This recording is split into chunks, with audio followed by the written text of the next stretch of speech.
Alright, so after flying around, finally found the Warbringer spawn. This is the one that's in the Dread Wastes. It's at the south part of the map. And you can see right here. And this one, well, first I'm gonna kill this thing. Because I don't want to aggro it on accident. And hopefully nobody comes and tags this while I'm fighting that. Something you have to know about the Warbringers before you even initiate the fight, especially as a hunter, is just you cannot, they are immune to taunt. You cannot taunt these guys. So that includes your pet taunt. I'll put the hunter macro that I use, I mean, as a basic misdirect to pet. I also use the misdirection glyph, that way when I do misdirect to my pet, my misdirect resets. There are 5 abilities that these guys can cast, but they only cast 4.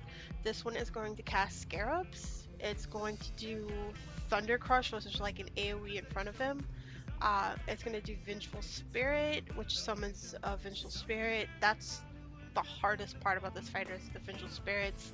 And it's going to cast Meteor Shower. So Meteor Shower is very basic. Summons a Meteor Shower, all you have to do is run from it.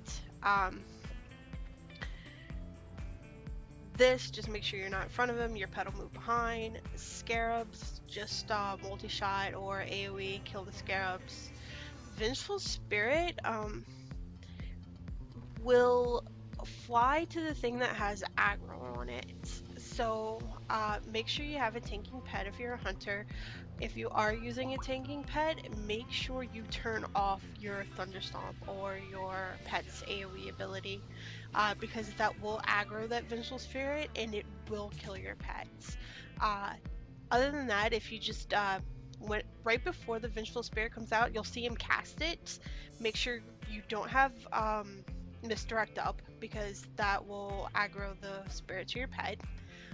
Also make sure that you just spam min pet, because that'll cause aggro to you. So no AoE abilities, just you want that thing to come to you, and then basically you want to kite it around.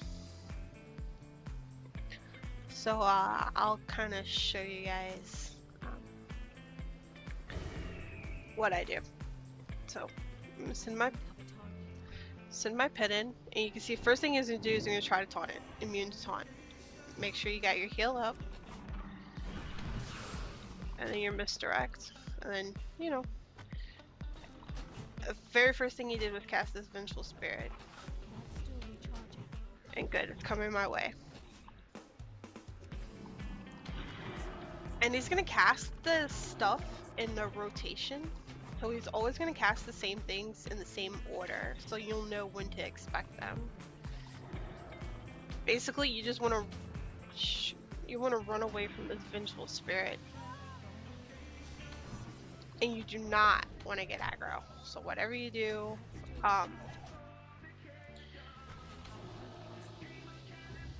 okay, maybe I lied to you. Maybe he doesn't cast it all in the same order, or maybe no, I just missed it. Okay.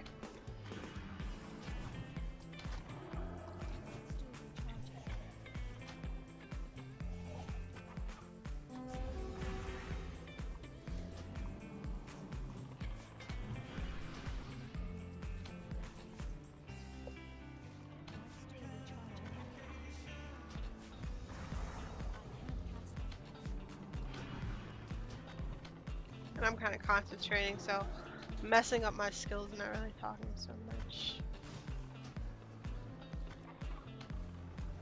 But yeah, like I said, the hardest part is balancing your aggro and getting aggro on that spirit.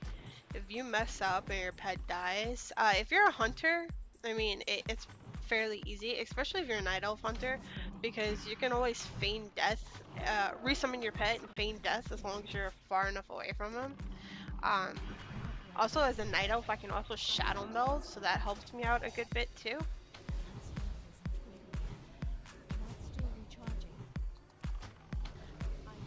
I kind of want to show you like what happens if it kills my pet, but I don't want to deal with that.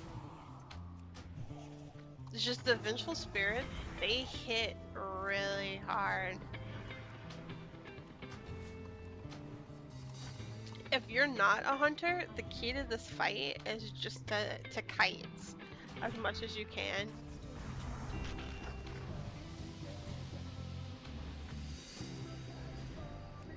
Oh, he's fucking from the Vengeful Spirit. Okay, good. My MP's going. You kind of want to anticipate that Vengeful Spirit, that way you can act accordingly. But they are kiteable. I mean, you can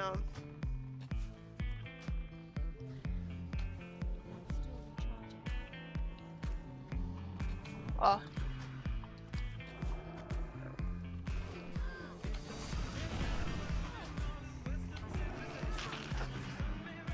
If you're a warlock, you can typically I see warlocks put summoning portals down. I've seen Frosty Case kite. Oh crap.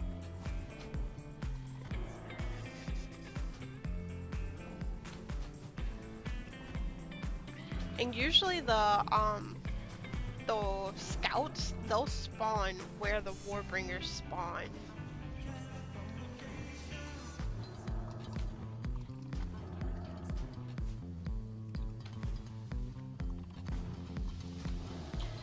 They're really long fights. I mean, this thing has a lot of health.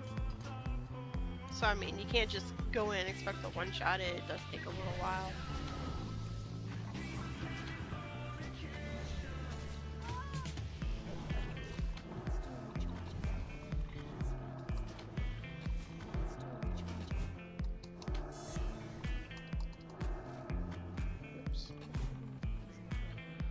That's, see how that thing pretty much almost just killed my pet because I wasn't paying attention. And there's the loot. So we got a bag, a big bag, a small bag, 2 Claxies, and Shadow Cannons. I'm gonna go kill this. Before I actually open that loot, I'm gonna go kill this before somebody else finds it. And then I'll open up the bag, show you guys what's up. Too late.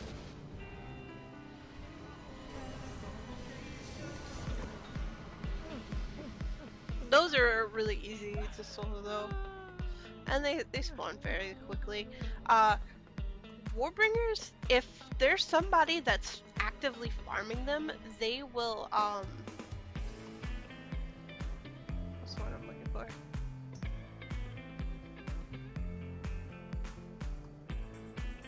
They'll usually kill them and ignore anybody that comes around.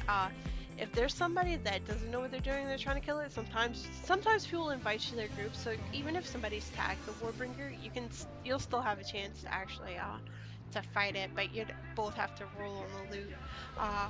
When I was farming them the first time, I was farming them for Celestial Token Rep, so I would get in group and I'd pass on everything.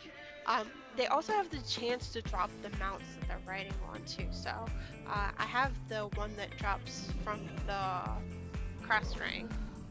So they drop the mounts. But yeah, the insignias, I mean, those insignias, if you don't need them, they build up to sell for like a lot of gold. But here are the 2 bags that it dropped. We'll open up the little one first. So it was 15 gold, 2 Modes of Harmony, 18 Snow Lily, and 15 full scap. So it was herbs. Herbs are hit and miss on some servers. My server, they don't really go for a whole lot, especially Snow Lily. I mean, that's so easy to farm. Let's look at this big bag. Oh, crap. The leather bag is like the crappiest bag to get. Well, I mean, I guess it depends. For me, I'm a leather worker, so I have tons of stuff already. Magnificent hides go for about 100 gold on my server. But what I end up doing with them, if you are a leather worker, other than turning them into the hardened hides, you can easily make the leg armors. Leg armors sell for 200-300 gold a piece, depending on what the leg armor is, and all it is 1 magnificent hide and 1 Mode of Harmony. If you do this, you'll have enough to make plenty. I have so many Modes of Harmony, I need to actually like go buy Golden Lotus so I can make profit with them. But yeah, so that was your basic Warbringer. As a hunter, like I said, it's really easy to do. I'm not sure about the other classes. I see DKs do it a lot. Warlocks seem to struggle with it a good bit. Every time I see a Warlock do it, they usually invite me because they can't. They're having trouble with it. The cloth classes tend to be squishy. But I've never seen... I've seen a monk do it, but he was having a little bit of trouble too. So I guess it really all depends on your class. But if you like this video, make sure you let me know, and I'm gonna try to make more. Like I said, some people know about this, some people don't. Some people don't realize exactly how much gold it is to make them. But I will be making more videos, so any suggestions would be greatly appreciated.